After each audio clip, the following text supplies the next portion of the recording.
जय हिंद बच्चों, again welcome to Tripathi education new video. और आज का हमारा टॉपिक है क्लास 10th के केमिस्ट्री को लेके चलते हैं हम, और फिजिक्स को भी लेके चलेंगे। दोनों सब्जेक्ट को लेके चलने वाले हैं वन शॉट में। मात्र 1 घंटे की वीडियो हमारे पास, अप्रॉक्सीमेट 1 घंटे की वीडियो होने वाली है।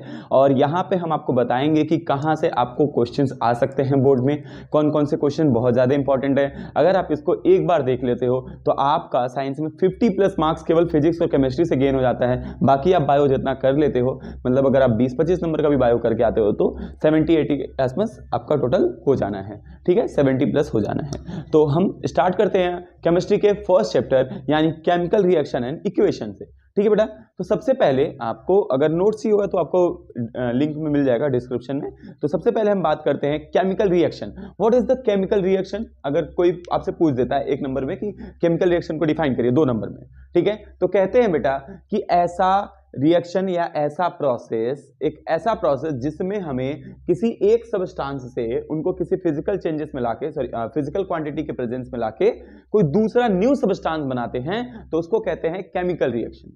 ठीक, यहां पे क्या होता है, ए को लिया जाता है, इनके साथ बी को मिलाया जाए ना मिलाया जाए, किसी सर्टेन कंडीशन में लेके आए और सी हमें मिल जाए। और ये जो सी होना चाहिए ये ए और बी से अलग होना चाहिए, किसी न किसी चीज में अलग हो, तो उसी को क्या कहते हैं बेटा हम? Chemical reaction. ठीक, अच्छा, केमिकल रिएक्शन तो हो गया। केमिकल इक्वेशन क्या होता है? तो कहें अगर किसी एक रिएक्शंस को हम अपने एक सिंबल के मदद से रिप्रेजेंट करें, डिनोट करें, तो वो क्या कहलाता है बेटा? हमारा केमिकल इक्वेशन। ठीक, अच्छा, फिर आता है कि केमिकल रिएक्शंस के टाइप कैसे हो सकते हैं, लेकिन उससे पहले हम ये जानेंगे कि कैसे पता चलेगा कि कोई केमिकल रिएक्शन हमारा हो रहा है या नहीं हो रहा है। तो बेटा सबसे पहले होना चाहिए कि आपका चेंज इन कलर हो रहा है कि नहीं हो रहा है, ये देख लीजिए। दूसरा देखिए कि चेंज इन स्टेट हो रहा है कि नहीं हो रहा है। तीसरा देखिए कि क्या चेंज इन टेम्परेचर हो रहा है कि नहीं हो रहा है। अगर ये तीनों चीज देखने को मिलती है तो हम कहते हैं रिएक्शन हो रहा है। तीनों में कोई भी एक चीज मिलती है, उसके बाद कहते हैं कि इवोल्यूशन ऑफ गैस होना चाहिए।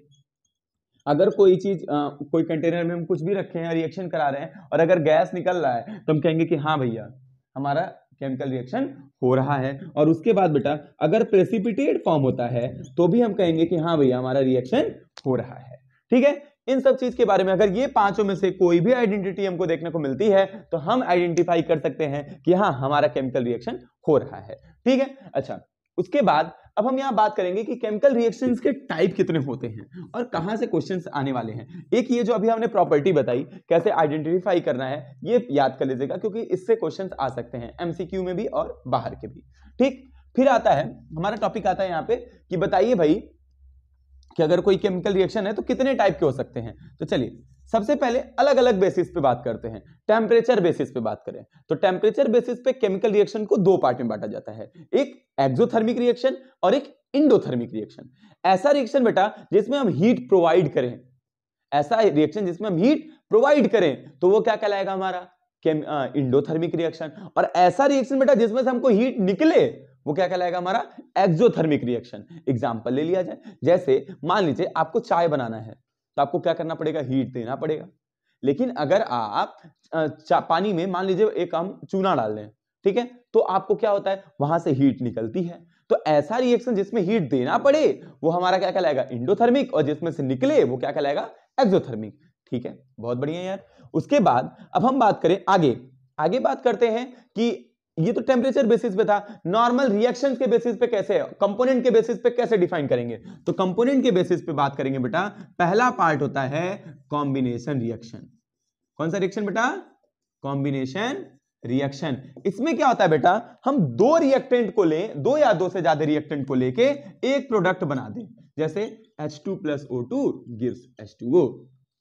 यहां पे शुरुआत में 2 रिएक्शन थे, 2 रिएक्टेंट थे, लेकिन बाद में फाइनली मिलते कितना है? एक प्रोडक्ट। तो ऐसे रिएक्शन को क्या कहेंगे?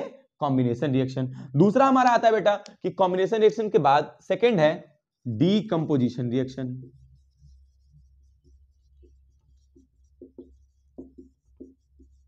इन्हीं का उल्टा, सीधे सीधे कॉम्बिनेशन का उल्टा कर लीजिए।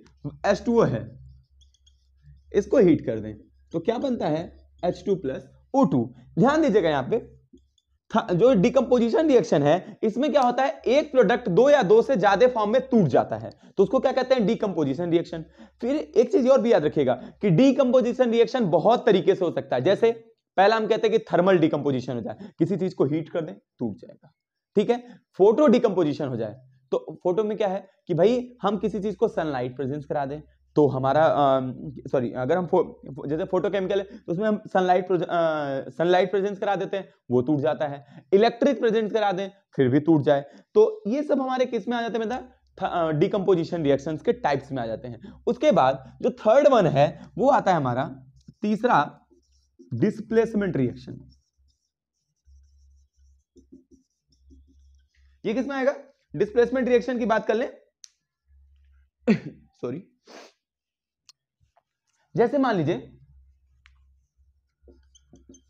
Fe है, ये CuSO4 के साथ रिएक्ट कर रहे हैं। Fe जो है वो CuSO4 के साथ रिएक्ट कर रहा है, तो Fe बेटा हमारा Cu से हाई होता है, हाई पावर का होता है, इनके पास हाई रिएक्टिव है, तो ये Cu को रिप्लेस कर देगा और बन जाएगा FeSO4 Fe2SO4 का होल थ्राइस, ठीक है, और प्लस कितना बन जाएगा Cu, ठीक। अच्छा, कभी कभी या तो आप ऐसे कर सकते हो, जरूरी नहीं है, यहाँ पे अगर Fe2 है हमारा, सॉरी मेरे मिस्टेक से, तो देखिए यहां पे होता क्या है कि एक हाई रिएक्टिव एलिमेंट दूसरे लो रिएक्टिव एलिमेंट को जो अपना कंपाउंड बना के अपने साथ रह रहा था बेचारा, उसको ये रिप्लेस कर देता है। तो उसी को क्या कह लेते हैं हम, Fe था, CuSO4 पे अटैक किया और FeSO4 बना लिया और कॉपर को अलग कर दिया, तो ये क्या कहलाएगा हमारा डिस्प्लेसमेंट रिएक्शन, ठीक। अच्छा, अब डिस्प्लेसमेंट के साथ साथ कभी कभी हमको डबल डिस्प्लेसमेंट जानने को मिल जाए, जैसे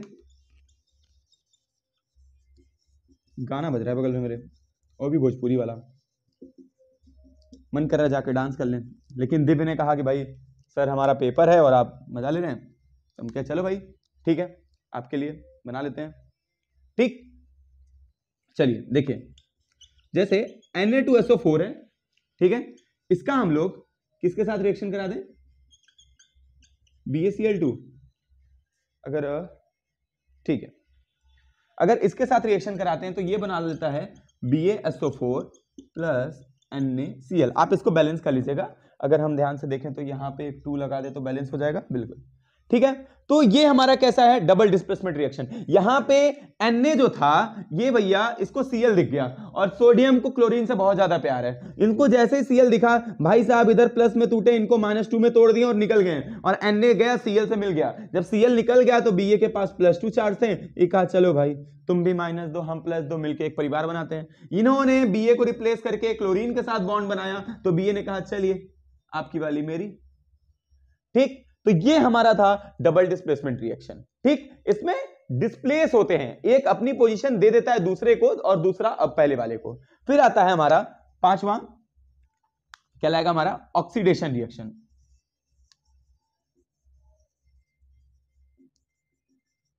ऑक्सीडेशन रिएक्शन क्या होता है बेटा, ऐसा रिएक्शन जिसमें ऑक्सीजन ऐड हो जाए या हाइड्रोजन रिमूव हो जाए, तो उसको क्या कहते हैं, ऑक्सीडेशन रिएक्शन। मान लीजिए कॉपर था, इसको ऑक्सीजन को ऐड कर दे तो ये बन जाता है CO। तो ये कैसा रिएक्शन है बेटा, ऑक्सीजन आके ऐड हो गया ना, तो यहां पे ये कैसा रिएक्शन है, ऑक्सीडेशन। और दूसरा रिएक्शन आता है रिडक्शन रिएक्शन।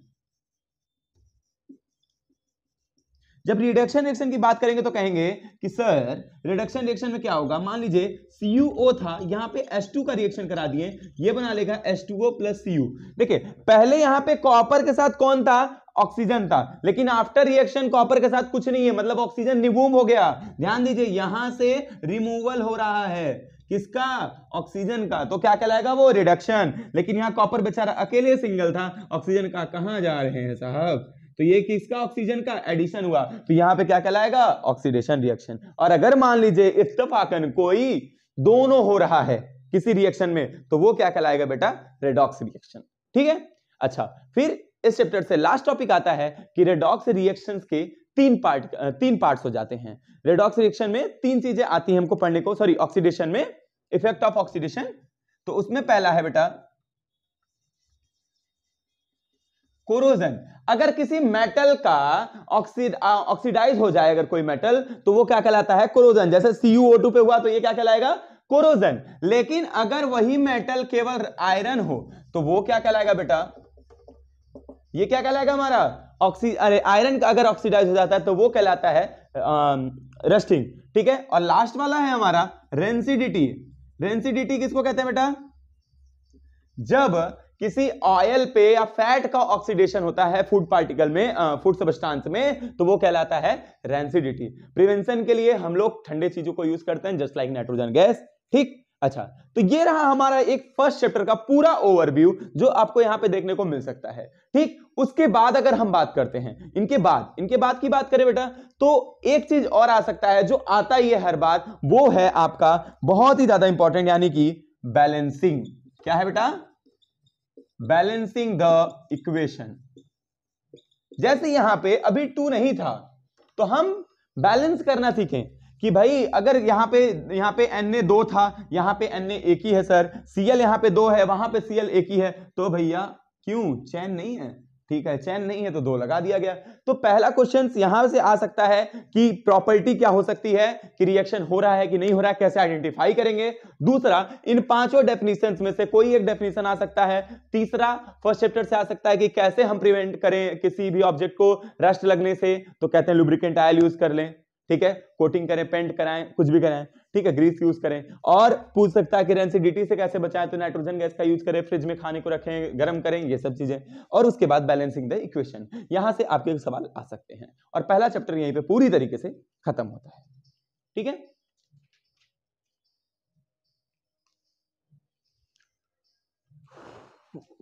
अब उसके बाद बेटा आता है हमारा सेकेंड चैप्टर, यानी एसिड, बेस एंड सॉल्ट।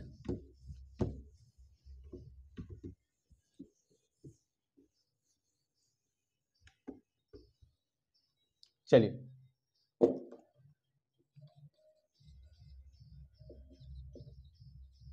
पहले हम एसिड और बेस को लेकर चलते हैं। एसिड क्या होता है बेटा?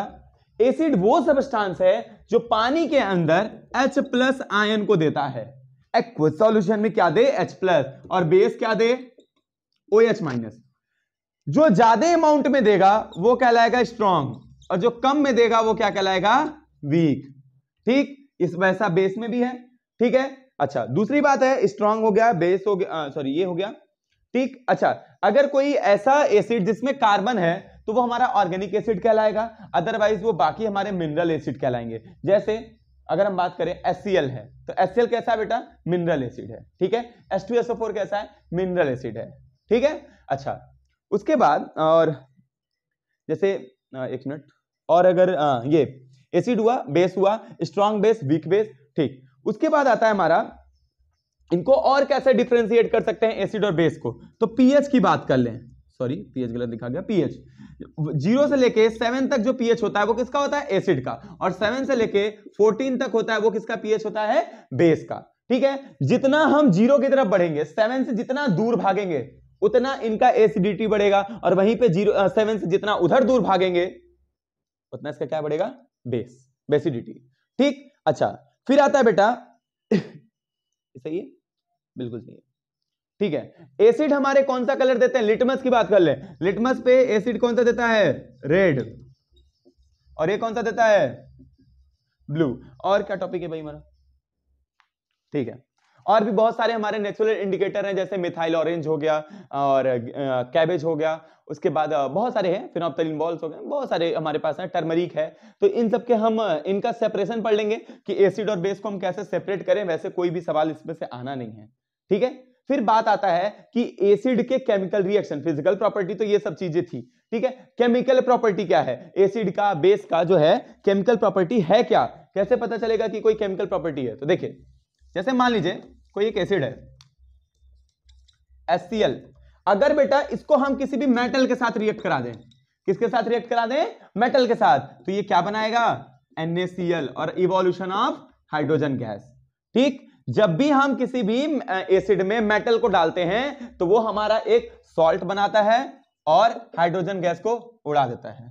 ठीक है, अगर इसका हम किसी इसके बेस के साथ रिएक्शन करा दें, HCl के साथ रिएक्शन करा दें, तो NaOH, तो भी ये क्या बनाएगा? सॉल्ट बनाएगा, और क्या बनाएगा? वाटर। ऐसे ही बेस अगर हमारा एसिड के साथ रिएक्ट करेगा तो क्या बनाएगा? सॉल्ट और वाटर। तो ये सब सारी चीजें हैं, आप केमिकल रिएक्शंस पढ़ लीजिएगा। केमिकल रिएक्शंस में 3 कोई रिएक्शन पढ़ लीजिएगा, आ सकता है एग्जाम में, अदरवाइज और कुछ नहीं आने वाला है। फिर आएगा क्या सर? तो आएगा हमारा, जैसे जो क्वेश्चंस आते हैं, बनते हैं, वो हमारे सॉल्ट के बेसिस पे बनते हैं। ठीक है, सॉल्ट जब हम किसी भी एक एसिड को न्यूट्रलाइज करने के लिए या बेस को न्यूट्रलाइज करने के लिए उनका अपोनेंट मतलब एसिड के लिए बेस के लिए एसिड का यूज करके उनको आपस में ऐड करते हैं, जो थर्ड प्रोडक्ट मिलता है बेटा उसको सॉल्ट कहते हैं। जैसे अभी अभी यहां मिला NaCl, या मान लो कि H2SO4 था, ठीक है, इसको हम KOH के साथ रिएक्ट कराएं, क्या बना K2SO4 और H2O। ये क्या है बेटा, K2SO4 क्या है, सॉल्ट है, H2SO4 sulphuric acid, KOH potassium hydroxide base है, ठीक है। तो ये क्या बनता है हमारा, एक सॉल्ट बनता है और ये क्या बनता है, वाटर, ठीक है। तो ये अगर on the neutralization of acid and base we got salt, ठीक है, सॉल्ट एंड वाटर, तो सॉल्ट, तो ये सॉल्ट में हमें बहुत सारी चीजें पढ़नी है। जैसे सॉल्ट में क्या क्या इंपॉर्टेंट है इनको पढ़ दे रहे हैं, बता दे रहे हैं, आप इसको पढ़ लीजिएगा। पहला है कॉस्टिक सोडा, बेकिंग सोडा, ठीक है, प्लास्टर ऑफ पेरिस, और क्या, टूथ डीके वाले पढ़ लीजिएगा पीएच के लिए, ये ज्यादा इंपॉर्टेंट आ जाता है कभी कभी। प्लास्टर ऑफ पेरिस है, और फिर बचता है कुछ, हाँ, soap and detergent, soap and detergent must important, यहां से केस बेस्ड भी बन जाते हैं कभी कभी, ठीक है। तो आप इन जो तीनों ये टॉपिक मेन तीन है, इनका आपको क्या पढ़ना है बेटा, इनका पढ़ना है आपको प्रिपरेशन, और क्या पढ़ना है, यूज, बस, और कुछ नहीं पढ़ना है। कोई इसमें से एक आ सकता है तो प्रिपरेशन और यूज पढ़ के चले जाइएगा, ठीक है। अच्छा, एसिड बेस एंड सॉल्ट यहां पे हमारा खत्म होता है। आप सोप्स के क्या पढ़ लेंगे, सोप एंड डिटर्जेंट का, इनका प्रिपरेशन पढ़ लीजिएगा। सॉरी फॉर बैकग्राउंड म्यूजिक, अगर आपको आ रही है तो इग्नोर करिएगा, क्योंकि जान रहे ना बगल में तेरे ही है तो गाना बज रहा है, ठीक है, कोई नहीं मरा है। प्रिपरेशन है, ठीक है, और क्या इसका यूज है, यूज तो हम सबको पता है, कपड़ा धुलते हैं अपना अच्छा खासा, आप तो धुलते नहीं होगे, ठीक है, तो जो भी। अच्छा, उसके बाद आता है वॉशिंग सोडा, भी कहीं लिखा है क्या, नहीं, वॉशिंग सोडा नहीं लिखा हमने, बिल्कुल नहीं लिखा, लिख लीजिएगा, दो और, वॉशिंग सोडा और ब्लीचिंग पाउडर, इसको ध्यान से पढ़ लीजिएगा बेटा, क्योंकि इसमें से कुछ ना कुछ आ जाना है। वॉशिंग सोडा करें, वॉशिंग पाउडर कर लो, वही होता है गांव में कहते हैं ना। अच्छा ठीक है, अब हमारा जो थर्ड चैप्टर है, सेकंड चैप्टर से इतना ही, थर्ड चैप्टर है बेटा हमारा मेटल एंड नॉन मेटल, ठीक है, एक बार इन पे भी बात कर लेते हैं।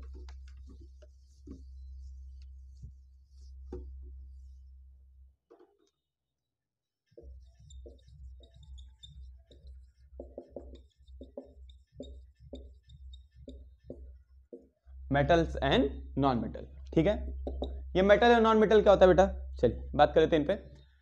देखिए, मेटल और नॉन मेटल जो है ये हमारा होता है, अगर हम आप पीरियोडिक टेबल को आप देखेंगे तो यहीं पे है ऐसे एलिमेंट जो इलेक्ट्रॉन को इजीली डोनेट कर दें, ऐसे एलिमेंट जो इलेक्ट्रॉन को इजीली डोनेट करते हैं वो क्या कहलाते हैं, मेटल, और जो इलेक्ट्रॉन को इजीली एक्सेप्ट कर लें वो क्या कहलाते हैं, हमारे नॉन मेटल। जनरली मेटल्स के ऊपर पॉजिटिव चार्ज होते हैं और नॉन मेटल के ऊपर निगेटिव चार्ज होते हैं, ठीक है। ये हमारे पीरियोडिक टेबल में लेफ्ट साइड आते हैं और ये हमारे राइट साइड आते हैं, ठीक है। अच्छा, दूसरी बात, ये इलेक्ट्रो पॉजिटिव और इलेक्ट्रो निगेटिव, ये सब सारी चीजें तो सही है हमारे पास। एग्जांपल में बात कर लें तो Na है, और मैग्नीशियम है, एल्युमिनियम है, ये सब चीजें हैं। यहाँ पे बात कर लें तो क्लोरीन है, फ्लोरीन है, और उसके बाद अगर और बहुत सारे ऑक्सीजन है, सल्फर है, ये सब, ठीक है, जो भी है, इतने सारे चीजें हैं, ठीक है, मेटल और नॉन मेटल में।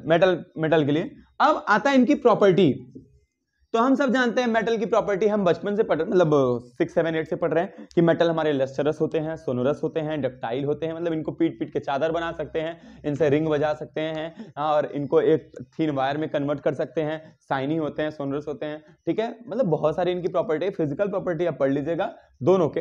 मेटल जो होगा, नॉन मेटल वो नहीं होगा। जनरली मेटल हमारे सारे हार्ड होते हैं, हाँ, सोडियम वोडियम को छोड़ के, बेचारा गरीब आदमी है, और नॉन मेटल सारे सॉफ्ट होते हैं। लेकिन इसमें एक अमीर आदमी है जो कि सबसे अमीर होता है, और वो है डायमंड, ठीक है। जनरली मेटल हमारे अच्छे कंडक्टर होते हैं, नॉन मेटल हमारे बैड कंडक्टर होते हैं, लेकिन नॉन मेटल में भी एक थोड़ा ज्यादा विद्युत वाला है, ठीक है, बिजली पैदा करता है फ्लैश की तरह, वो है ग्रेफाइट, ठीक है, और ग्रेफाइट बहुत ही हल्का होता है। मेटल हमारे जनरली रूम टेम्परेचर पे सॉलिड स्टेट में होते हैं, लेकिन नॉन मेटल हमारा रूम टेम्परेचर पे लिक्विड गैस कुछ किसी में भी हो जाए। इसमें भी एक एक्सेप्शन है, कौन है भैया, मरकरी, ठीक है। अच्छा, उसके बाद जो है हमारा टॉपिक मेटल और नॉन मेटल में इनकी केमिकल प्रॉपर्टी के बारे में बात कर ले। अगर हम मेटल को ऑक्सीजन के साथ रिएक्ट करा दें, जैसे Mg है, ऑक्सीजन के साथ रिएक्ट कराएंगे तो क्या होगा भैया, मेटल ऑक्साइड बनाएगा, क्या बना लेगा, MgO, ठीक है, MgO2 है, ठीक। अच्छा, केमिकल प्रॉपर्टीज इसमें है कि भाई इनकी, और फिजिकल प्रॉपर्टी तो हमको सबको पता ही है, ठीक। केमिकल प्रॉपर्टी है, मेटल अगर हमारा एसिड के साथ रिएक्ट करता है तो क्या बनाता है, अभी अभी हमने पढ़ा कि एसिड में अगर मेटल डालते हैं तो सॉल्ट और हाइड्रोजन गैस मिलता है, तो वही रिएक्शन यहां पर भी होगा। अगर हम लोग मेटल को एसिड में डाल देंगे तो फिर से हमें क्या मिलना है, सॉल्ट और गैस, ठीक है। और पानी के साथ अगर मेटल को मिला दें तब क्या बना लेगा भैया, मतलब Na था, इसको H2O के साथ मिला दिए तो ये क्या बनाना है, NaOH और प्लस H2, बैलेंस कर ले जी सर, ठीक है सर, 2 2 2, बैलेंस हो गया क्या, ठीक है। अच्छा, ठीक है सर, बढ़िया है, और बताइए हालचाल, बढ़िया, ठीक है। उसके बाद मेटल हो गया, नॉन मेटल हो गए, और इनकी केमिकल प्रॉपर्टी, नॉन मेटल में हम अगर ऑक्सीजन के साथ रिएक्ट कराते हैं तो ये भी नॉन मेटल ऑक्साइड बना लेते हैं, ठीक है, एसिड के साथ रिएक्ट नहीं करते नॉन मेटल, ठीक। अच्छा, दूसरी चीज है, अब ये इस चैप्टर से और बाकी कुछ नहीं आने वाला, सबसे कम वेटेज हमारे इसी मेटल एंड नॉन मेटल का है, जो कि जितना था आपको पता चल गया। अब आते हैं हम अपने मेन टॉपिक पे, कार्बन। ये हमारा थोड़ा सा ब्रॉड चैप्टर है और हम इस कार्बन के बारे में काफी अच्छे से जानने वाले हैं, ठीक है बेटा, जी सर। चलिए देखिए, इसलिए इसको ब्लू पेन से लिखते हैं, कार्बन एंड इट्स कंपाउंड। देखिए भैया, सारे एलिमेंट एक तरफ और हमारा प्रिय एलिमेंट कार्बन एक तरफ, इसको डिनोट करते हैं C से, इसका एलिमेंट का नाम है कार्बन, ये इसका एटॉमिक सिंबल है, एटॉमिक नंबर होता है बेचारे का 6, you know 6 is very important, और इसका एटॉमिक मास होता है 12, ठीक है, वैलेंसी होती है 4, ठीक है, इसलिए इसको टेट्रावैलेंसी कहते हैं। प्रॉपर्टी में बात करें तो ये इनका पहला प्रॉपर्टी है कि ये टेट्रावैलेंट होते हैं, टेट्रावैलेंट मतलब 4 लोगों के साथ उड़ बैठ सकते हैं बेचारे। दूसरा प्रॉपर्टी इनके पास क्या है कि भैया ये अपने से ही चैन बनाते हैं, जिसको कैटेनेशन कहते हैं, कि ये अपना लॉन्ग चैन बना सकते हैं एक दूसरे का हाथ पकड़ के, ठीक है, जो थाम लो तुम हाथ मेरा, ठीक है। अच्छा, एक फिर कार्बन में बात करते हैं कि कार्बन प्योर फॉर्म में किस फॉर्म में पाए जाते हैं, तो कार्बन जिस प्योर फॉर्म में यूनिवर्स में एग्जिस्ट करता है उसको कहते हैं उनके एलोट्रॉप्स। क्या कहते हैं उनको, एलोट्रॉप्स। और ये 3 होते हैं, पहला होता है बेटा डायमंड, दूसरा होता है बेटा ग्रेफाइट, और तीसरा होता है मिस्टर फुलरिन, बकमिंस्टर फुलरिन, ठीक है। पहला है डायमंड। डायमंड क्या होता है बेटा, बहुत ही हार्ड होता है, रिजिड होता है, बहुत ही शाइनी होता है, एकदम मेटल की तरह, ठीक है, उससे भी ज्यादा। ग्रेफाइट क्या होता है, एकदम वीक होता है, सॉफ्ट होता है, ठीक है, और एकदम शाइनी नहीं होता, हमेशा ब्लैक धब्बे की तरह होता है, ठीक है, काला होता है। और Buckminster fullerene football like structure होते हैं। ये दोनों हमारे आर्टिफिशियल नहीं है, ये आर्टिफिशियल है, ये दोनों भगवान का दिया हुआ है, ठीक है। अच्छा, डायमंड हमारा गुड कंडक्टर होता है, ऐसा लोग कहते हैं, लेकिन नहीं कहते हैं, क्योंकि डायमंड में हमारे कोई भी फ्री इलेक्ट्रॉन नहीं होते, इसके वजह से उसमें कोई भी इलेक्ट्रिसिटी कंडक्ट नहीं करती। और ग्रेफाइट के अंदर बहुत सारे फ्री इलेक्ट्रॉन्स होते हैं, तो इसलिए उसमें अच्छी सी इलेक्ट्रिसिटी कंडक्ट करती है, लेकिन बेचारा बिजली देने के चक्कर में एकदम वीक हो जाता है, ठीक। और ये कहता है हमारे अंदर से करंट पास नहीं होगा और हम एकदम हार्ड बने रहेंगे, महंगे बने रहेंगे, ठीक है। अपने अंदर से प्रवाह को रोकिए और महंगे बन जाइए, ठीक। अच्छा, ये इनका वर्सेटाइल नेचर में कैटेनेशन और टेट्रावैलेंसी हो चुकी है। उसके बाद अगर हम बात करें, कार्बन हमारा एक ऐसा बॉन्ड है, कार्बन एक ऐसा एलिमेंट है जो सिंगल बॉन्ड भी बनाता है, डबल बॉन्ड भी बनाता है और ट्रिपल बॉन्ड भी बनाता है, ठीक है, सिंगल डबल ट्रिपल तीनों बॉन्ड बनाते हैं, ठीक। उसके बाद अगर हम बात करते हैं कार्बन के, तो देखिए ऐसा कंपाउंड, कोई भी एक ऐसा कंपाउंड हो जिसमें कार्बन हमारा मौजूद हो, ऐसा कंपाउंड जिसमें हमारा कार्बन मौजूद हो, उसको क्या कहते हैं हम लोग, ऑर्गेनिक कंपाउंड। और जिसमें कार्बन ना हो उसको क्या कहते हैं, इनऑर्गेनिक, ठीक है। कार्बन से मौजूद होने वाले कंपाउंड को क्या कहते हैं, ऑर्गेनिक, जैसे CO2, C6H12O6 ग्लूकोज, ठीक है। अच्छा, उसके बाद हमारा आता है इसमें एक मिनट, ठीक है। अब अगर इनके टाइप्स की बात करें, ऑर्गेनिक कंपाउंड्स के टाइप्स की बात करें, तो इनको हम बहुत सारे टाइप्स में बांटते हैं, जैसे पहले इनको दो बेसिस पे बात करते हैं। एक इनके शेप के बेसिस पे बात कर ले, तो शेप के बेसिस में दो हैं, एलिफेटिक है, एरोमेटिक है। एलिफेटिक मतलब लॉन्ग चेन बना लेते हैं, जैसे ये कार्बन बेचारा हमारा, ठीक। लेकिन दूसरा आता है एरोमेटिक, एरोमेटिक क्लोज बना लेता है, ले अकेले देखा नहीं गया, पूरा एक गोला बना लिया, मतलब सिक्योर पर्सन है, ठीक है। तो पहला है उनके शेप के बेसिस पे बात करें तो लॉन्ग चेन है और रिंग है, ठीक। अगर लेकिन वहीं पे उनके बॉन्ड के बेसिस पे बात करें बेटा, तो बॉन्ड पे इनको दो बेसिस में बांटा गया। पहला बांटा जाता है इनको सैचुरेटेड कंपाउंड में, और दूसरा बांटा जाता है इनको अनसैचुरेटेड में, ठीक है। हाइड्रोकार्बन्स कह सकते हो इनको, ठीक है। तो पहला होता है सैचुरेटेड कंपाउंड और दूसरा है अनसैचुरेटेड। सैचुरेटेड क्या होता है बेटा, एक मिनट, हाँ ठीक है। सैचुरेटेड में बेटा सिंगल बॉन्ड होते हैं, अनसैचुरेटेड में डबल और ट्रिपल बॉन्ड होते हैं, ठीक है। सैचुरेटेड का एक पार्ट होता है जिसको हम कहते हैं एल्केन, ठीक है। इसमें दो पार्ट्स होते हैं, एल्कीन्स और एल्काइंस, ठीक। एल्केन्स का फॉर्मूला होता है बेटा CnH2n+2 और एल्कीन का फॉर्मूला होता है CnH2n और एल्काइन का फॉर्मूला होता है CnH2n-2, ठीक। अच्छा, ये सब हो गए, ठीक। और फिर कभी कभी पूछ देता है कि बताइए एक इस चैप्टर से मतलब इतना ही है, और कभी कभी पूछ देगा कि इनमें अगर कोई फंक्शनल ग्रुप ऐड कर लें। फंक्शनल ग्रुप को अभी आप खैर पढ़ना नहीं है, एनसीईआरटी से सारे कर चुके हैं, अप्रोक्सीमेट सारे टॉपिक्स हो चुके हैं। अगर कोई टॉपिक नहीं हुआ होगा तो एक बार देख लेना, अदरवाइज मेरे हिसाब से सारे टॉपिक्स हो चुके हैं। आपको बस इतना ही पढ़ना, इनको शॉर्ट टर्म में रिवाइज कर लीजिएगा। भाई केमिस्ट्री है, न्यूमेरिकल आना नहीं है, बैलेंसी निकालना सीख लीजिएगा। बैलेंसी क्या होता है पता है? चलिए हम बता देते हैं।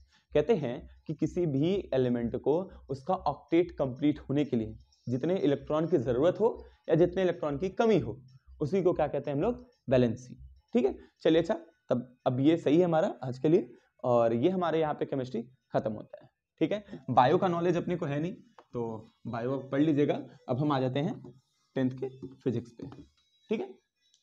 और फिजिक्स में हमारे पास जो चैप्टर्स हैं एक बार देख लेते हैं। कहोगे सर को तो फिजिक्स का कुछ पता ही नहीं है क्या? चलिए, तो फिजिक्स में हमारा पहला चैप्टर आता है बेटा लाइट। क्या है? लाइट। बढ़िया गाना बज रहा है, मारी मारी के घुमक सारा गंगा राजा जी, ठीक है। लाइट, लाइट क्या है बेटा?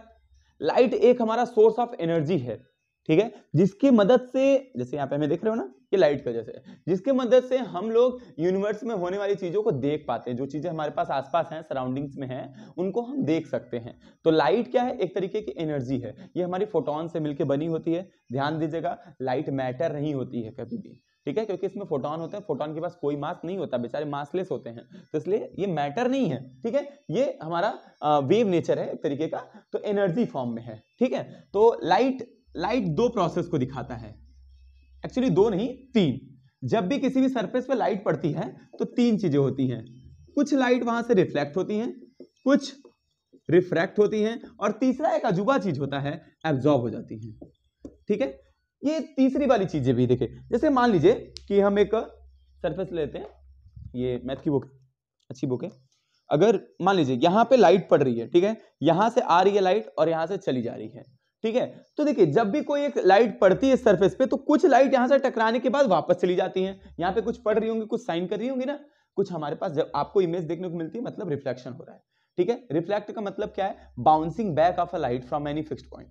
अगर किसी एक पॉइंट से टकरा के लाइट वापस आ जाती है तो वो रिफ्लेक्शन है, ठीक। और अगर लाइट एक मीडियम से दूसरे मीडियम में चली गई, यहां पे लाइट माने इस पार से उस पार चली गई, जैसे आप अभी बल्ब जलता है तो लाइट अंदर रहती है ना, लेकिन बाहर आ जाती है, वहां क्या है?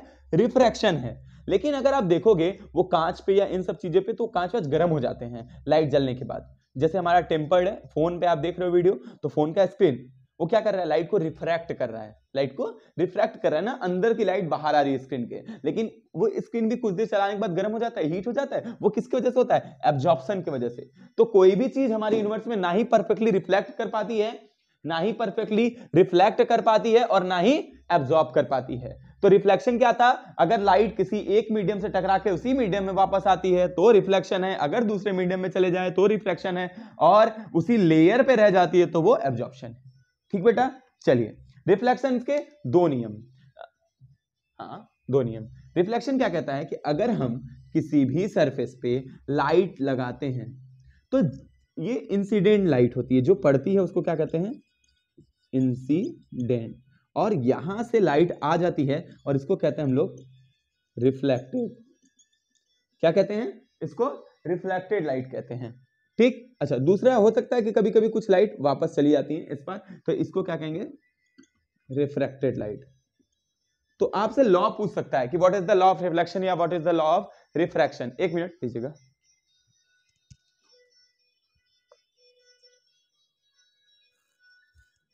बहुत तेज हो रहा है, पूरा रूम बंद है मेरा, एसी चालू है तो, लेकिन बहुत तेज गाना बज रहा। चलिए देख लेते हैं। तो यहां पे जब किसी भी एक पॉइंट पे इंसिडेंट लाइट पड़े और वहां से रिफ्लेक्टेड लाइट आ जाए, और ये जो लाइन है इसको कहते हैं नॉर्मल, सॉरी प्रिंसिपल एक्सिस,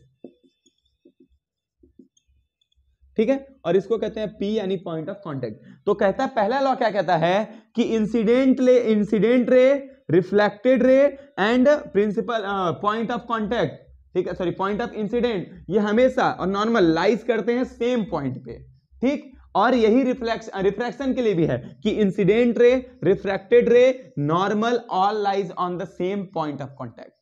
ठीक है, पॉइंट ऑफ इंसिडेंट पे लाई करता है। दूसरा लॉ रिफ्लेक्शन के लिए क्या कहता है कि ये जो एंगल आई है ना बेटा, ये एंगल आर के क्या होगा, बराबर, मतलब एंगल आई बराबर एंगल आर। लेकिन रिफ्रैक्शन में क्या हो जाता है, कहता है कि उनके एंगल्स का साइन रेशियो क्या होता है, इक्वल, मतलब sine i is equal to sine r, जो कि एक स्नेल लॉ बताता है। इसको म्यू बराबर डिनोट कर लेते हैं sine i by sine r. Mu उसका रिफ्रैक्टिव इंडेक्स होता है और इसको कहते हैं हम लोग स्नेल्स लॉ। ठीक है बेटा, एब्जॉर्प्शन आपको पढ़ना है नहीं, तो रिफ्लेक्शन हुआ, रिफ्रैक्शन हुआ।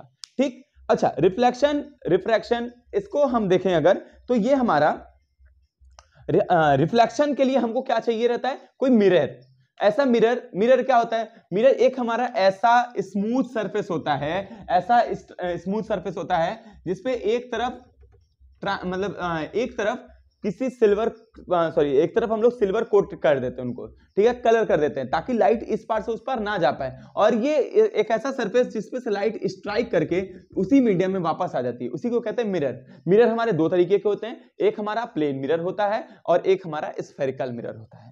ठीक है, स्फेरिकल मिरर कर्व मिरर होते हैं, बड़े से एक स्फेयर का एक छोटा सा पार्ट होता है वो स्फेरिकल मिरर, और प्लेन मिरर भाई हमारा एक नॉर्मल प्लेन है। ठीक है, अच्छा दूसरा चीज, स्फेरिकल मिरर में भी दो मिरर हैं, कॉनकेव मिरर होते हैं और कॉन्वेक्स मिरर होते हैं। ठीक है, अच्छा कॉनकेव मिरर और कॉन्वेक्स मिरर में भी साइन कन्वेंशन आपको देखने को मिल जाएगा। ठीक है, देखिए एक मिनट मुझे मिटा लेते हैं इनको।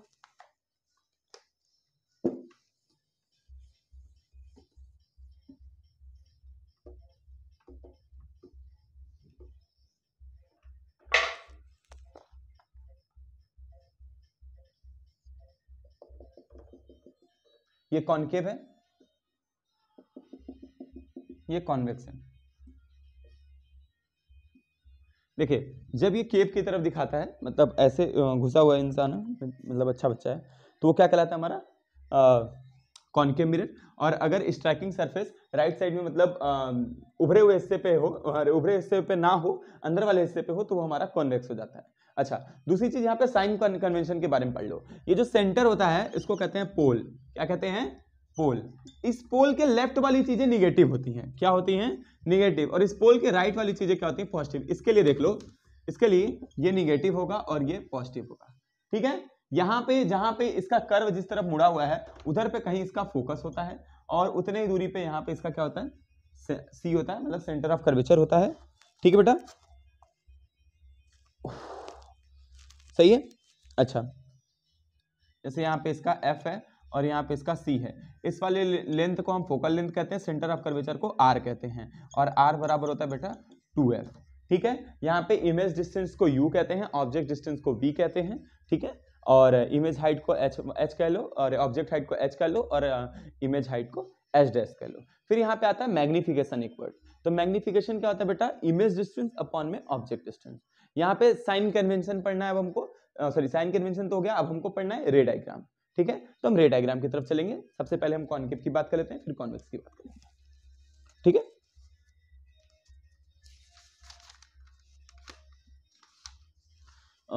और इस चैप्टर में क्या है, अच्छा इलेक्ट्रिसिटी है, मैग्नेटिज्म है, ये है ना, 2 चैप्टर है ना फिजिक्स में, और नेचुरल ह्यूमन आई है। ह्यूमन आई आप बायो वाले उस पढ़ लीजिएगा भाई साहब।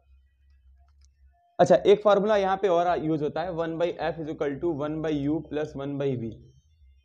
हम रे डायग्राम नहीं बनाते हैं, रे डायग्राम आपके बुक में पढ़े हुए हैं, तो उनको बस देखना ही है, रटना ही है। उसमें हम आपको समझा देते हैं कि क्या क्या चीजें होती हैं। ठीक है, चलिए एक बार वैसे बता ही देते हैं। ये हमारा मिरर फार्मूला है, तो इसको याद कर लीजिएगा, इस पे आपका न्यूमेरिकल्स बनते हैं अधिकतर। अब आ जाते हैं, जैसे हमारा कोई कॉनकेव लेंस है, अरे कॉनकेव मिरर है,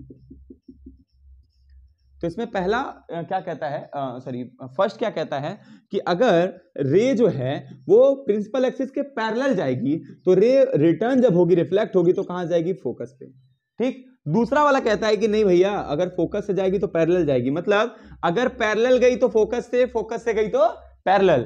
तीसरा कहता है कि महाराज अगर लाइट हम सेंटर ऑफ कर्वेचर से लेके गए तो कहता है भैया जैसे जाओगे वैसे आओगे। ठीक, और ये तीनों है। और चौथा क्या कहता है कि अगर लाइट पोल पे गई तो पोल से वापस आ जाएगी। लाइट अगर डायरेक्ट पोल पे पड़ेगी तो पोल से वापस आ जाएगी, क्योंकि I = क्या था लाल, R होता है, सॉरी। ठीक है, अच्छा ये 4 हमारे पास हैं। पहला क्या है कि ये दोनों के लिए है, अगर लाइट हमारा साइन कन्वेंशन जो ये रे डायग्राम है ये सबके लिए है। क्या है ये कि भाई अगर लाइट हमारी प्रिंसिपल एक्सिस के पैरेलल जाएगी तो फोकस से जाएगी, और फोकस से होते हुए जाएगी तो पैरेलल जाएगी। ठीक, अच्छा दूसरी चीज क्या बोलता है कि अगर सेंटर ऑफ कर्वेचर से लाइट रे जा रही है तो उसी पे वापस आ जाती है, सेम पाथ से वापस आ जाती है, और अगर पोल पे जाती है तो पोल से वापस आ जाती है, सेम एंगल बना के। ठीक है, ये इसका है। फिगर फॉर्मेशन की बात कर लें तो अगर इंफिनिटी पे है तो फोकस पे, सेंटर ऑफ कर्वेचर पे है तो उसी सेंटर ऑफ कर्वेचर पे, फोकस पे है तो इंफिनिटी पे, पोल और फोकस के बीच में है तो पीछे, और ये ऐसे है। ठीक है, अगर इंफिनिटी से सेंटर ऑफ कर्वेचर में है तो सेंटर ऑफ कर्वेचर और फोकस के बीच में बनेगा, फोकस और सेंटर ऑफ कर्वेचर के बीच में है तो सेंटर और इंफिनिटी के बीच में बनेगा। ठीक है, जितना हम पास आएंगे इमेज उतना हमारा बड़ा होता जाएगा।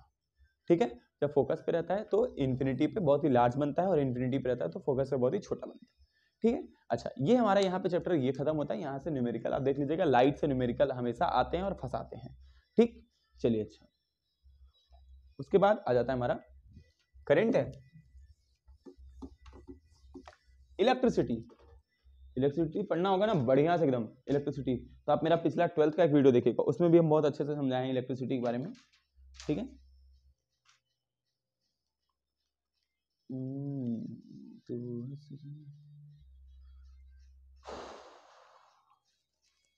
एक मिनट। ठीक है, देखिए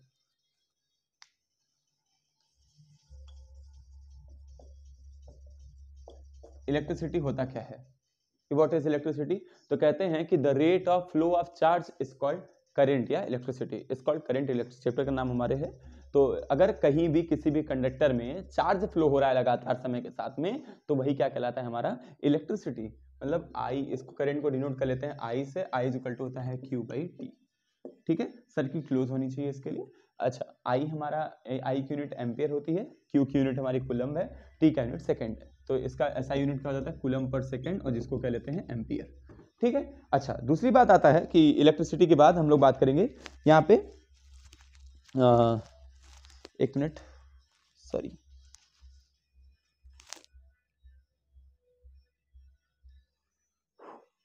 अच्छा उसके बाद करंट के बारे में बात करें अगर हम, तो यहाँ पे एक चीज और आती है, इलेक्ट्रिक पोटेंशियल। तो हम लोग अभी इलेक्ट्रिक चार्ज के बेस में पढ़ते हैं कि अगर हमें कोई चीज़ को इन्फिनिटी से यहाँ पे लाने में जो वर्क डन करना पड़ता है, ये इलेक्ट्रिक पोटेंशियल होता है, उसको हम V से डिनोट करते हैं। तो ये सब तो हम किसी भी, आज का हमको EMF मिल जाता है और पोटेंशियल हमको पहले से पता रहता है। तो यहाँ से आपके जो लेवल पे है वो तो 12th लेवल पे बहुत ही ब्रॉड में आ जाता है, लेकिन जो आपके लेवल पे है यहाँ से क्या क्या आने हैं, वो आपके कुछ न्यूमेरिकल्स आने हैं जिसके बारे में भी हम पढ़ेंगे, और कुछ डेरिवेशन। तो पहला तो करंट यहाँ पे आ जाता है, तो उसके बाद हम पढ़ते हैं करंट में ओम्स लॉ को। किसको पढ़ते हैं, ओम्स लॉ। ये ओम्स लॉ क्या होता है भैया, ओम्स ने क्या कहा कि भाई जो वोल्टेज होता है ना भाई साहब, वो करंट के डायरेक्टली प्रोपोर्शनल होता है। किसी सर्किट में कोई वोल्टेज है, जैसे मान लेते हैं ये सर्किट है, यहाँ पे बल्ब जला है, ठीक है, एक बेचारे का रेजिस्टेंस भी लगा देते हैं, एक की लगा देते हैं, और एक, ठीक है, और एक हमारा ये बैटरी है जिसका पोटेंशियल V है, इसका रेजिस्टेंस R है, ये K की है, और ये बल्ब है। आह क्या मस्त बना हमसे, जल्दी बनता नहीं है, ठीक है, ये बल्ब है, ठीक है, और इसमें से I करंट हमारा फ्लो हो रहा है, ठीक है। अच्छा चलिए एक चीज अब ध्यान दीजिए यहाँ पे कि सारी चीजों के बारे में बात करेंगे। तो ओम्स ने क्या कहा कि इस सर्किट में जो V होगा ना वो कितना करंट फ्लो हो रहा है उस पर डिपेंड करेगा, ठीक है, या करंट जितना बढ़ाएंगे वोल्टेज बढ़ेगा, या वोल्टेज जितना बढ़ाएंगे करंट बढ़ेगा। तो उन्होंने क्या कहा, इसको कभी कभी ये भी देख लेते हैं कि I प्रोपोर्शनल टू V, दोनों में कोई दिक्कत नहीं है, पहले वाले को लेकर चलते हैं। उन्होंने कहा कि V प्रोपोर्शनल टू I है, लेकिन जब प्रोपोर्शनलिटी हटा के इक्वल लगाते हैं तो I equal to V equal to कितना हो जाता है, IR। यहाँ पे R क्या है बेटा, R है रेजिस्टेंस, R क्या है, रेजिस्टेंस, ठीक है। अब रेजिस्टेंस क्या होता है, कहते हैं कि ये किसी भी सब्सटेंस की वो प्रॉपर्टी है जो अपने अंदर से फ्लो ऑफ चार्ज को अपोज कर दे, रोक दे कि ना मुन्ना ना यहां से वापस जाओ, हमें हमारे अंदर से पास नहीं होना है, उसको क्या कहते हैं, रेजिस्टेंस। अब रेजिस्टेंस इसको डिनोट करते हैं ऐसे, R से डिनोट करते हैं, सिंबल उसका ये है, ठीक है। अच्छा अब यहां पे आता है कॉम्बिनेशन ऑफ रेजिस्टेंस, ध्यान दीजिएगा, जल्दी जल्दी बात करेंगे क्योंकि आज ही का टाइम है आपके पास, तो हम ज़्यादा बोर नहीं करेंगे आपको। ये मान लीजिए R1 है, ये R2 है, और ये R3, ये किस में कनेक्ट है, सीरीज में, ठीक है। तो अगर इनका इक्विवेलेंट रेजिस्टेंस निकालना होगा तो R इक्वल टू होगा R1 plus R2 plus R3। लेकिन अगर ये इसमें कनेक्ट है, मान लीजिए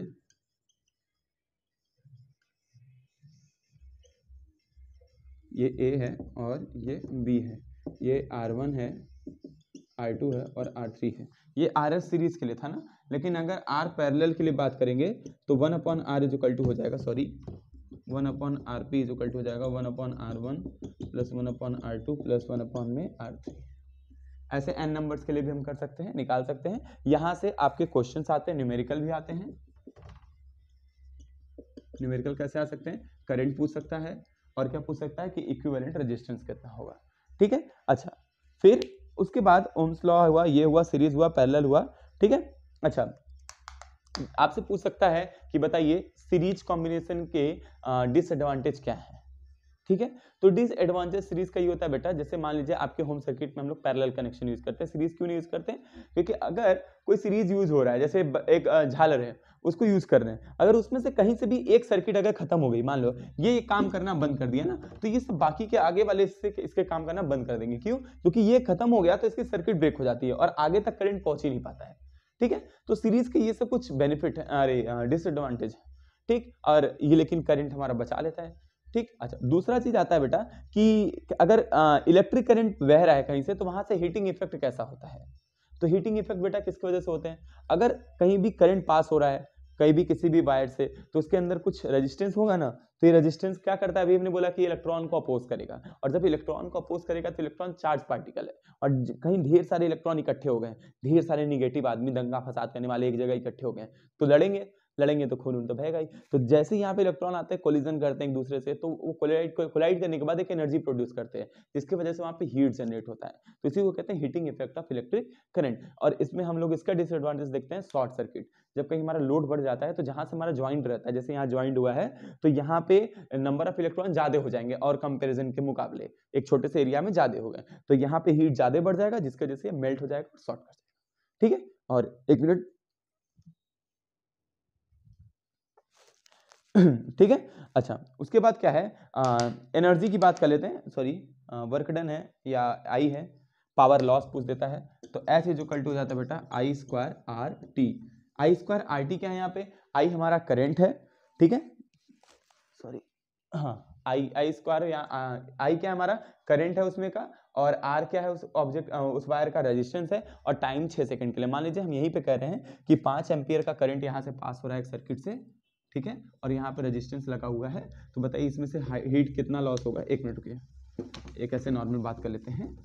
मान लीजिए कोई एक सर्किट है, ये रेजिस्टेंस है कितने ओम का, 5 ओम का, और इसमें से हम 6 एम्पियर का करंट पास करा रहे हैं, सप्लाई है कुछ भी, ठीक है, बैटरी वैटरी कुछ भी कनेक्ट है हमारा, ठीक है, 6 एम्पियर का करंट पास हो रहा है, 5 ओम का है, और 8 सेकंड पास करा रहे हैं, तो बताओ कि कितना वर्क डन हुआ, कितना एनर्जी खर्ची हुई, या कितना हीट लॉस हुआ। तो एच इज इक्वल टू होता है बेटा आई स्क्वायर आर टी, ठीक है। तो आई की वैल्यू कितनी है बेटा 6 × 6 और आर की वैल्यू कितनी है 5 और टी की वैल्यू कितनी है 8 सेकेंड। ठीक है, तो 8 × 40 और ये कितना हो गया 36 × 40। ठीक है, 35 × 70 144 1440 वाट। सॉरी पावर नहीं है ये जूल, एनर्जी है ना, तो किस में कन्वर्ट हो जाएगा जूल। फिर वहीं पे आ जाता है कि पावर क्या होता है। तो पावर के लिए क्या कहते हैं बेटा, power is equal to work done upon में टाइम। ठीक है, एक minute, electric power is equal to work done upon में टाइम। मतलब यहाँ पे अगर इसी वर्क डन को हीट को टाइम से डिवाइड कर दें तो P बराबर कितना हो जाएगा I² R। कहीं कहीं VI होता है, बहुत सारी चीजें होती हैं। ठीक, तो V is equal to IR हो जाएगा तो I² R हो जाना। ठीक है, तो यहाँ से ये सब हमारे सवाल आ सकते हैं। ठीक, तो अभी के लिए इतना ही। मैग्नेटिज्म से छूट रहा है ना, मैग्नेटिज्म छूट रहा है। अच्छा, एक कभी कभी सर्किट डायग्राम के लिए सिंबल हम जानते ही हैं कि देख लीजिए, आपको सिंबल बता देते हैं।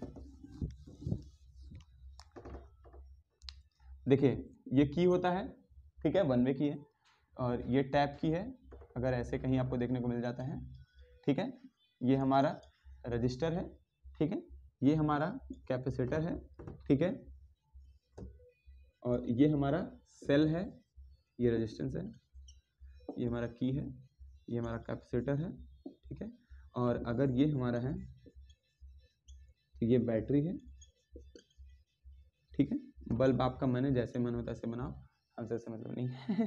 ठीक है, ये सब सारी चीजें हैं। ठीक है, और रेजिस्टेंस की यूनिट बताना भूल गया था, उसकी यूनिट ओम होती है। ठीक, अब मैग्नेटिज्म की बात कर लेते हैं। देखिए मैग्नेट क्या होता है बेटा, एक ये ऐसा सब्सटेंस है जो किसी अनदर मैग्नेटिक पार्टिकल को अपनी तरफ अट्रैक्ट कर सकता है। ठीक है, रिपेल भी करता है लेकिन मैग्नेटिक पार्टिकल को हमेशा अट्रैक्ट करता है। मैग्नेट जैसे ये एक तरीके की ना प्रॉपर्टी होती है, किसी भी सब्सटेंस की एक ऐसी प्रॉपर्टी होती है जो अपनी तरफ किसी भी ऑब्जेक्ट को अट्रैक्ट करती है। और हर मैग्नेट के पास दो पोल होते हैं, एक नॉर्थ पोल और एक साउथ पोल।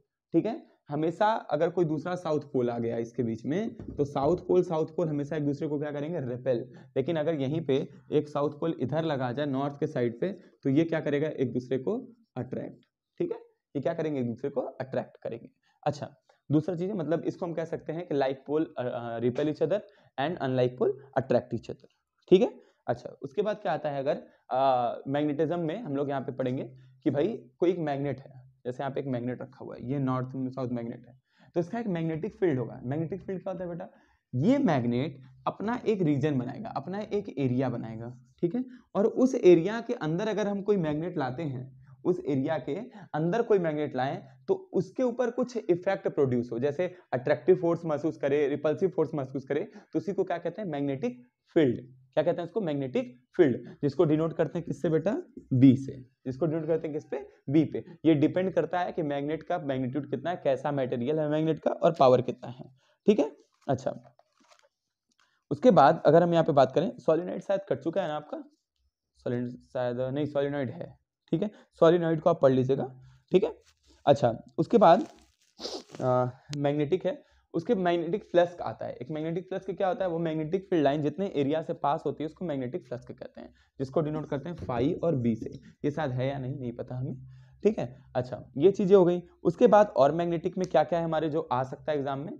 ठीक है, जैसे यहाँ बहुत टॉपिक छूट रही है तो इसका मतलब ये नहीं है कि वो है नहीं, वो सब इंपॉर्टेंट नहीं है, जितने इंपॉर्टेंट हैं वो हमने आपको सारे बता दिए हैं। ठीक है, जितने जैसे अभी मैग्नेटिक में हैं और बहुत सारे टॉपिक्स अगर देख ले यहाँ पे एक चीज, अगर कोई मैग्नेट है तो इसकी मैग्नेट की प्रॉपर्टी भी होती है कि नॉर्थ पोल से निकलता है, साउथ पोल में चला जाता है, और ये कभी एक दूसरे को इंटरसेक्ट नहीं करता, मतलब यहाँ से निकला यहाँ चला गया, यहाँ से निकला यहाँ चला गया, यहाँ से निकला यहाँ चला गया, और ये कभी भी एक दूसरे को इंटरसेक्ट नहीं कर सकते। मैग्नेटिक फील्ड की प्रॉपर्टी है। उसके बाद ये भी कहता है कि ये हमारे साइड मतलब दोनों साइड्स पे डेंसर होता है और सेंटर पे रेयरर होता है।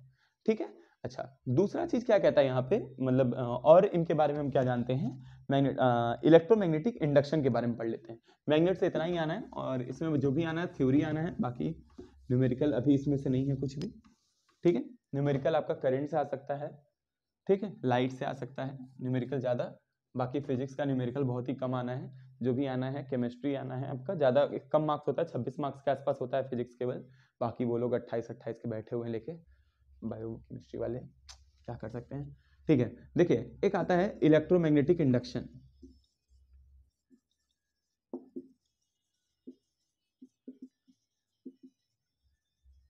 इलेक्ट्रोमैग्नेटिक इंडक्शन क्या कहता है बेटा कि अगर कोई वायर फ्लो हो रहा है, कोई वायर है, ठीक है, इसमें से करंट फ्लो हो रहा है लगातार, तो अगर कोई भी वायर से लगातार करंट फ्लो होता है तो वो एक मैग्नेटिक फील्ड को जनरेट करता है। किसको जनरेट करता है? एक मैग्नेटिक फील्ड को। तो अगर किसी भी वायर में हम इलेक्ट्रिसिटी प्रोड्यूस करा रहे हैं, इलेक्ट्रिसिटी निकाल रहे हैं, उसमें से पास करा रहे हैं, तो वो एक मैग्नेटिक फील्ड को इंड्यूस करेगा। इसीलिए इस प्रोसेस को क्या कहते हैं? Electromagnetic induction. इस प्रोसेस को क्या कहते हैं? Electromagnetic induction. इसी का यूज करके हम लोग मोटर बनाते हैं, इसी का यूज करके हम लोग सोलिनॉइड बनाते हैं, ठीक है। देखिए अब यहाँ पे क्या होता है कि अगर कोई एक वायर है तो वो कैसा बनाएगा? एक क्लोज लूप बनाएगा, ठीक है। जैसे जस्ट लाइक हम एक ले लेते हैं ऐसे, अभी मान लीजिए ये टेबल है, ठीक है, यहां से हम एक वायर पास करा रहे हैं, ठीक है,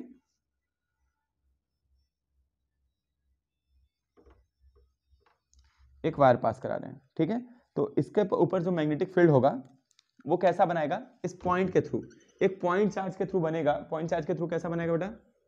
स्फेरिक सर्कुलर, ठीक है। अगर एक वायर है तो उसके लिए सर्कुलर बनाएगा, और इसको हम निकाल कैसे सकते हैं? डायरेक्शन कैसे निकाल सकते हैं? तो राइट हैंड फ्लेमिंग रूल से। थंब रूल क्या कहता है कि सबसे पहले हम ऊपर क्या रखेंगे? करंट का डायरेक्शन। क्या रखेंगे?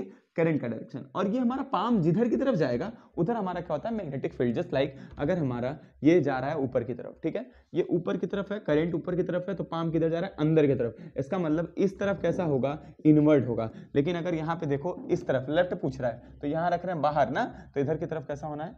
आउटवर्ड होना है, ठीक। दूसरा आता है कि अगर हम एक क्लोज वायर ले लेते हैं, क्लोज लूप, जस्ट लाइक ऐसा, कुछ भी कनेक्ट है नीचे से, तो ये कैसा बनेगा? ऐसा बनेगा, ऐसा, ठीक है। दो अलग अलग स्फेरिकल बनाएंगे, सॉरी दो अलग अलग सर्कुलर बनाएंगे, ठीक है। वो एक ही वायर है लेकिन उसको बेंड करके बढ़ाएं। तो ये क्या बता रहा है कि जितने हम नंबर ऑफ टर्म्स बढ़ाते जाएंगे मैग्नेटिक फील्ड उतना बढ़ता जाएगा। इसी प्लेन पे हमने उसी वायर को मोड़ के फिर से वहीं पे डाल दिया। हम कहीं और डाले रहते वो बात की बात थी, ठीक है। जैसे मतलब बेटा यहां पे इसको ऐसे कनेक्ट कर लें वायर से, ठीक है, और यहां पे इसको ऐसे कनेक्ट कर लिए, थोड़ा सा वायर भी हमारा बच गया, ठीक है। लेकिन अगर यहीं पे कनेक्ट कर लेते हैं तो ये देखिए, ये पहला वाला एक टर्न था, केवल एक टर्न से पास हो रहा था इसमें से, तो ये थोड़ा मैग्नेटिक फील्ड बनाएगा। लेकिन 2 टर्न बढ़ा देंगे तो मैग्नेटिक फील्ड बढ़ जाएगा। मतलब magnetic field number of turn पे भी डिपेंड करती है। अब सॉलिनॉइड बना लेते हैं, स्प्रिंग बना लेते हैं, तो ये ज्यादा हेलिकल शेप बना लेते हैं, तो जितना ज्यादा बढ़ाते हैं उतना ज्यादा उसका मैग्नेटिक फील्ड बढ़ जाता है, ठीक। अच्छा, उसके बाद 1 मिनट, ये हमारा थंब रूल हो गया। उसके बाद राइट हैंड थंब रूल, फिर मैग्नेटिक फील्ड का सोलेनॉइड आ रहा है या नहीं आ रहा?